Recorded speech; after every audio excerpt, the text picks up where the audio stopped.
I'm April. I am a singer-songwriter and music teacher, and today I am going to teach you how to turn a poem into a song.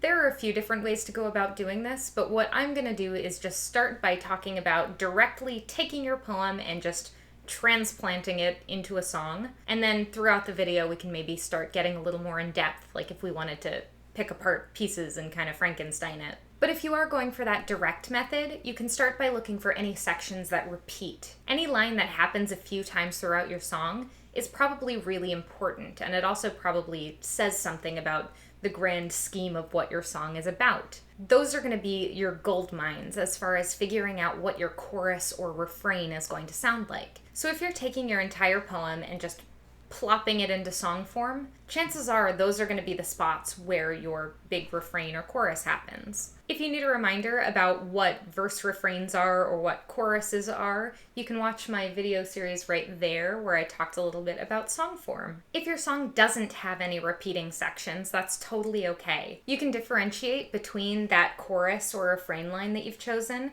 and the rest of your song by just changing up the chord progression or changing up the melody when you get to that section. Usually going up in your melody makes it feel a little bit more chorusy. If your poem doesn't have any repeating lines or phrases, that's totally okay. You don't need to have them. All you're going to do is use a harmonic and melodic hook as opposed to just focusing on that lyric hook. A great example of this would be Simon & Garfunkel's Kathy's Song, in which there isn't actually a chorus or a refrain line, but instead the chords in the melody let you know that each stanza is ending by being the same each time and resolving each time. Tapping on my roof and walls.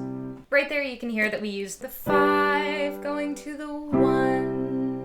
So what you can do with your own poem is that you can just take the entire thing and divide it into stanzas kind of wherever you see fit. And from there, you can just take the most impactful lines or the lines that feel like they're the end of a thought, and you can use those as your melodic or harmonic hook. Now let's say this is starting to sound a little meandering or it's not really fitting into the form or structure that you want it to. What you can do instead is take your poem and then break it into little bits and rearrange things and put it into a pop song structure. The first thing you have to do in that circumstance is just to boil your entire poem down into one little bite-sized phrase that you think can kind of encapsulate the meaning of your whole poem.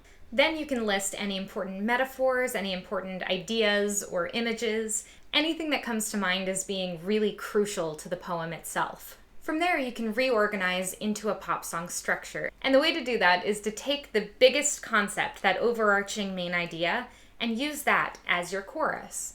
And then build from the words that you have or any other words that you feel like you need to add to create a really pretty chorus or to create just one refrain line. Once you have a chorus, you can start building verses. And verses are just the place in your song where you start telling your story. The important thing here is that your verses should feel relatively uniform as far as their rhyme scheme and their general structure. You don't want them to be too structurally different, just because when we start adding melody and harmony to the mix, we want to make sure that they actually sound the same. As for structuring the actual words, the actual concepts and ideas, you want to make sure that you're going from least intense to most intense. Once your song is fully organized, what you can do is start adding melody and harmony. As I mentioned before, it's really easy to make a section feel like a hook if you add a 5 going to a 1 chord, or even just going to the 1 chord at the end of your section. But you don't necessarily have to stick to that if you do have a lyric that's repeating throughout. I think one of the most difficult things to do when you're turning a poem into a song is fitting it specifically into that song structure. We're so used to hearing poems sounding a certain way that when we take them and put them into song form, it doesn't necessarily feel like it works super well. So something you can do to alleviate that stress a little bit is to pay attention to your syllables. Specifically, pay attention to what syllables are being emphasized. It's going to be really important when you take this and put it into a melody that all of the words that are being emphasized fall on the same beats that are being emphasized in your melody. If, for instance, you're holding out a note for a really long time, it makes sense that that should be a word that's being emphasized in the way you'd speak your poem. Before you even write your melody, you can pay attention to the rhythm of your speech as you read your poem and that'll help you a little bit in the process of actually coming up with a melody that works with it.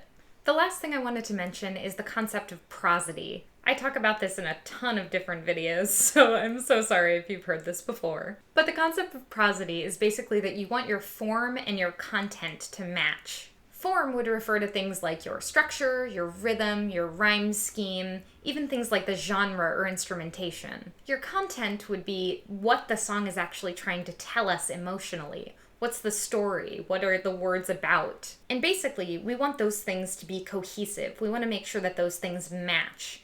Because if your song does a good job of matching the form and the content, the listener is going to feel even more clicked into what the song is about, because they're going to feel that on the emotional level that the music is giving them, but they're also going to be getting it a second time from the words, which is going to make everything feel much more powerful. Obviously, all of this is subjective, and different people feel different things about what they hear in music. But for most of it, you can just use your own intuition, and if the music sounds like it relates to the content, you're on the right track.